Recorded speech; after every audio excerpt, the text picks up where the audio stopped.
Hurricane গ্রাম বাংলার এক ঐতিহ্য হারিয়ে গেছে।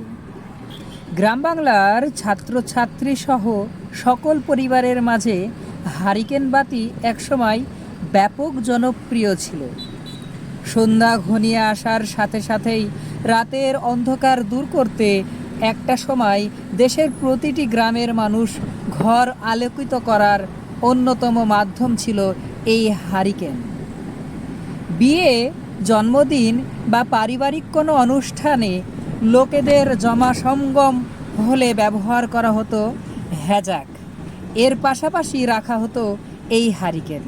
90 দশকের শেষের দিকে যুগের পরিবর্তনের সাথে সাথে হারিকেনের স্থান দখল করে নিয়েছেন নানান ধরনের বৈদ্যুতিন বাতি।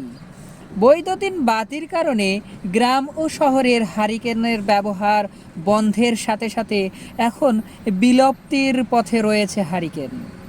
হারিকেন জ্বালিয়ে বাড়ির উঠোনে বা বারান্দায় পড়াশোনা করত শিক্ষার্থীরা। রাতের বেলায় পথ চলার জন্য ব্যবহার করা হতো এই হারিকেন। হারিকেনের জ্বালানি হিসাবে কেরোসিনের বা ডিজেল আনার জন্য প্রায় বাড়িতেই থাকতো কাচের বিশেষ ধরনের বোতল। সেই বোতলে রশি লাগিয়ে ঝুলিয়ে রাখা হতো। গ্রামগঞ্জের হাটের দিন সেই রশিতে হাত দিয়ে বোতল হাটে নিয়ে যাওয়া হতো। এই দৃশ্য বেশি দিন আগের নয়। পল্লী বিদ্যুতায়নের যুগে এখন আর এমন দৃশ্য চোখে পড়ে না।